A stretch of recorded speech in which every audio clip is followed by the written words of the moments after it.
اس شخص کو کہا گیا ناظرین کرام جس نے اسلامی ممالک کا آپس میں اتحاد، پاکستان میں اسلامی قوانین کی جو ایک بنیاد رکھی اور احساس پروگرام چلایا، دنیا کا نمبر 1 اور بہترین جس کو پوری دنیا ایکنالج کرتی ہے اس پروگرام کو، اس شخص کے اوپر 1 سال کے اندر 122 دہشت گردی، اقدام قتل، بغاوت اور غداری کے پرچے کاٹ دیے گئے۔ اور غداری بھی کس سے؟ اس ملک سے جس ملک کی نوجوان 70% نوجوان آبادی اس شخص کی پارٹی کے ساتھ کھڑی ہوئی ہے۔ اب آپ اگر کسی سیاسی پارٹی کو غدار یا باغی قرار دیتے ہیں تو صرف اس سیاسی پارٹی کے سربراہ کو ہی نہیں قرار دیتے، اس پارٹی کے اندر جتنے بھی لوگ ہوتے ہیں ان سب کو آپ غدار اور بغاوت کے یعنی کہ قانون کے اندر لے کر شکنجے کے اندر بند کرنا چاہ رہے ہوتے ہیں۔ لیکن ناظرین ایسا نہیں ہو سکتا۔ آپ آج تو اس کو دبا سکتے ہیں، کل بھی دبا لیں گے، ان فیوچر آپ کیا کریں گے؟ کیا پالیسی ہوگی آپ کے پاس؟ آپ نے نواز شریف کے ساتھ یہی کیا تھا، نواز شریف کو دبایا تھا آپ نے، وہ چپ کر کے لندر بھاگ گیا آپ کے ساتھ ڈیل کر کے، کیا آپ نے اس کو دبا لیا؟ پھر واپس اقتدار دینا پڑ گیا نا آپ کو اس کو۔ اسی طرح آپ کسی بہت بڑی سیاسی پارٹی کے سربراہ کو دبا نہیں سکتے، آپ کسی سیاسی شخص کو، اور اب میں مراد سعید کی اگر میں بات کر دوں یہاں پر تو مراد سعید کو دھمکیاں دی گئی ہیں، اور آج ناظرین کرام جوڈیشل میجسٹریٹ نے مراد سعید کے بغاوت کے قانون کے اندر ناظرین کرام اس کے روکار جاری کر دیا گیا، گرفتاری کے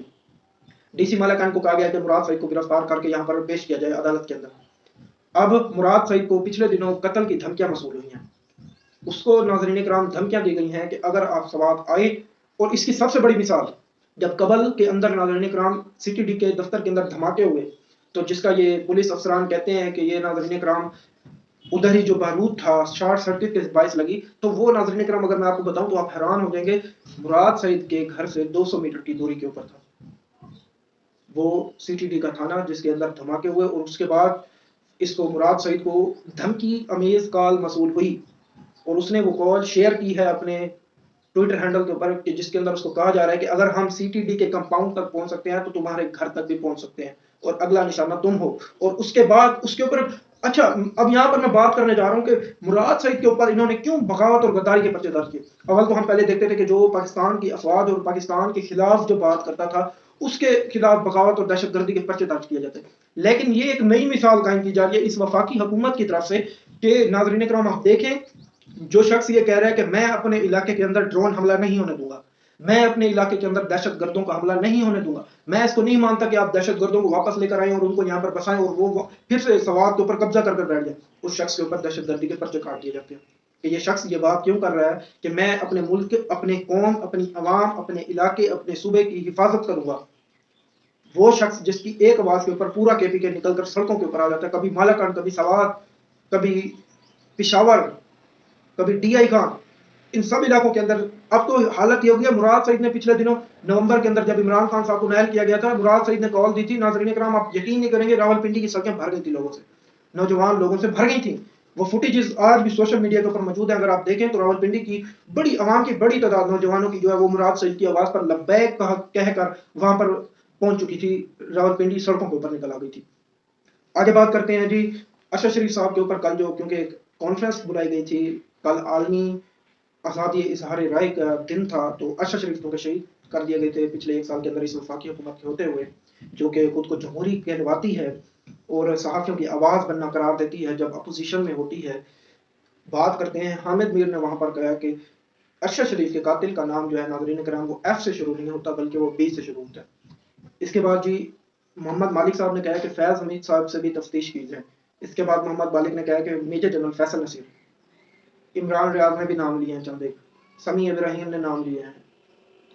لالا اسد پٹھان نے نام لیے ہیں، جویریہ صدیق ارشد شریف صاحب کی اہلیہ، ناظرین کرام آئرن لیڈی میں تو کہوں گا اس عورت کو، اور صنف آہن، صحیح معنوں میں اگر ہم صنف آہن اگر کسی کو کہتے ہیں تو وہ جویریہ صدیق کے اوپر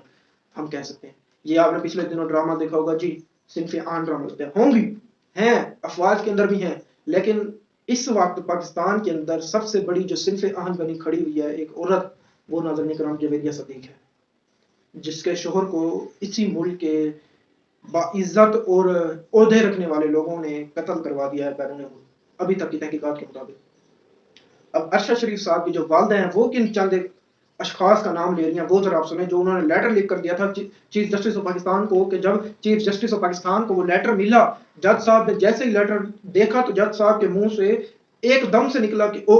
یہ تو سب کے نام لکھ دیے ہیں۔ یہ ناظرین کرام ہمارے ملک کی عدالتوں کا حال ہے۔ اب نام سنیں، اس کے اندر نام کیا تھے، یہ میں نام بتا رہا ہوں بار بار۔ ارشد شریف صاحب کی جو والدہ تھی ان کی طرف سے دیے گئے تھے، یہ ساتھ میں لیٹر بھی چل رہا ہے ہمارا، اس کے اندر کوئی ایک نام بھی شامل نہیں ہے۔ ہم چاہتے ہیں کہ یونائٹڈ نیشن کی investigation team free and fair اس کے اوپر انویسٹیگیشن کرے اس معاملے کے اوپر۔ تو ارشد شریف صاحب کی جلدی سے بتا دیتے ہیں، جو والدہ ہیں رفت اور علوی صاحبہ، ان کی طرف سے ناظرین کرام لیٹر لکھا گیا چیف جسٹس آف پاکستان کے اندر، جس کے اندر کہا گیا کہ قمر جاوید باجوہ اس وقت کے جو آرمی چیف تھے، اس وقت کے D G I S I lieutenant general Nadeem Ahmed Anjum sahib اور بریگیڈیئر شفیق ملک صاحب آئی ایس پی آر کے، اس کے بعد brigadier Faheem Raza I S I کے، اس کے بعد ناظرین کرام major general Faisal Naseer D G C Islamabad I S I, colonel Rizwan and colonel Noman I S I. یہ ناظرین کرام 3 اور 4 شخصیات، 7 اشخاص ہیں جن کے نام دیے گئے تھے اس لیٹر کے اندر، لیکن آج تک کوئی کارروائی نہیں ہوئی۔ انویسٹیگیشن حامد میر نے بھی کل ایک پلان بتایا ہے پورا کہ اس کے تحت، لیکن ایز اے پاکستانی اگر آپ مجھ سے پوچھیں تو ارشد شریف صاحب کی جو شہادت ہے وہ رائے کہاں جائے گی؟ یعنی کہ رائے، ان کی شہادت تو رائے نہیں جائے گی، ان کے قاتل جو ہیں وہ کبھی شکنجے میں نہیں آ سکیں گے، کیونکہ ناظرین کرام ارشد شریف صاحب کی اگر کوئی بھی انویسٹیگیشن ہوئی تو ان میں جو بندے شامل کیے جائیں گے، انہی بندوں کے جو سربراہ ہوں گے، ان کے اوپر ارشد شریف صاحبہ کی والدہ جو ہیں انہوں نے اعتراضات عائد کر دیے ہیں، اور ان اشخاص کے انڈر کس طرح فری اینڈ فیئر انویسٹیگیشن ہو سکتی ہے۔ آگے چلتے ہیں جی، بلاول بھٹو صاحب جو ہیں وہ آج تشریف لے گئے ہیں شنگھائی تعاون تنظیم کے اندر ناظرین کرام خطاب کرنے کے لیے۔ 4 اور 5 مئی کی یہ 2 روزہ تقریب ہوگی انڈیا کے اندر، گوا کے اندر ہے۔ پاکستانی صحافی بھی گئے ہیں جس کے اندر کامران یوسف، مرتضی سولنگی، اس کے بعد شگری صاحبہ جو ہیں وہ بھی گئی ہوئی ہیں۔ تو اور بات کرتے ہیں، ارکان قومی اسمبلی نے ڈرپوکی کا ایک منظر پیش کیا ہے۔ کس قدر پیش کیا ہے، چلے بات کرتے ہیں اس کو۔ ارکان قومی اسمبلی جب تقریر کر رہے تھے قومی اسمبلی کے اندر ٹھہر کر کے، ناظرین کرام اس وقت جوش اور جذبے کے اندر آ کر انہوں نے چند ایک اشخاص چیف جسٹس پاکستان اور سینئر ترین ججز کے اوپر الزامات تو عائد کر دیے ہیں، لیکن اب جب کہ عدالت نے ان سے ریکارڈ طلب کیا ہے اس پارلیمنٹ کے سیشن کے جو سپیچز تھی اس کا، تو اب یہ ارکان کہہ رہے ہیں کہ چیف جسٹس صاحب کو یہ ریکارڈ نہ دیا جائے۔ اسپیکر صاحب کے اوپر دباؤ ڈال رہے ہیں، جس کے اندر شاہد خاقان عباسی، خواجہ آصف، پیپلز پارٹی سے تعلق رکھنے والے چند ایک اشخاص ہیں جو کہ کہہ رہے ہیں چیف جسٹس آف پاکستان سے متعلق، جب آپ تنقید کر رہے تھے تب کیوں آپ کو یاد نہیں آیا کہ ہم بھی اس شکنجے میں آ سکتے ہیں، ہم بھی پکڑے جا سکتے ہیں، ہمیں بھی نااہل کیا جا سکتا ہے۔ جوش کتابت میں آپ کچھ بھی اپنے منہ سے کہہ دیتے ہیں ناظرین کرام، بعد میں آپ کو پتہ چلتا ہے کہ یہ لفظ اور یہ جو چند ایک باتیں ہیں یہ کس قدر نقصان دہ ہیں ہمارے لیے بھی اور ہمارے نظام کے لیے بھی۔ اداروں کو آپس میں لڑوانے کی بات تو کر دی تھی آپ لوگوں نے کہ ہم جی یہاں پر کھڑے ہوئے ہیں، لیکن اب جب ریکارڈ دینے کی باری ہے تو اب آپ ڈر رہے ہیں۔ اللہ حافظ ناظرین کرام، عمران خان صاحب اب تک کی اطلاعات کے مطابق اسلام آباد پہنچ چکے ہیں اور گرفتاریوں کا عمل جو ہے وہ شروع ہونے لگا ہے۔ 10 سے 20 گاڑیاں وہاں پر موجود ہیں اب تک کی اطلاعات کے مطابق، 10 سے 20 گاڑیاں موجود ہیں ناظرین کرام، وہاں پر بختر بند گاڑیاں بھی موجود ہیں۔ گرفتاری کا مکمل پلان ہے ان کے پاس کہ گرفتار لازمی کرنا ہے، کیونکہ اگر گرفتار نہیں کریں گے تو عمران خان صاحب نے کہا ہے کہ ہفتے کے روز ہم چیف جسٹس آف پاکستان کے حق میں ریلی نکالنے جا رہے ہیں، اور وہ ریلی ناظرین کرام کب لانگ مارچ اور احتجاج میں تبدیل ہو جاتی ہے یہ کہنا ابھی قبل از وقت ہوگا۔ تو آپ ہمارے چینل کو لائک بھی کر دیجیے گا، سبسکرائب بھی کر دیجیے گا، اور بیل آئیکن کے بٹن کو دبانا نہ بھولیے گا تاکہ جتنی بھی آنے والی ویڈیوز ہیں وہ آپ تک بر وقت پہنچ سکیں۔ اور آپ ہمارے چینل کا بھی خیال رکھیں، کافی عرصے سے ہم ولاگز بنا رہے ہیں، ہمیں رسپانس اتنا اچھا نہیں مل رہا، تو ہم آپ سے ریکویسٹ کرتے ہیں کہ آپ ہمارے چینل کو سبسکرائب کر دیں۔ اللہ حافظ ناظرین کرام۔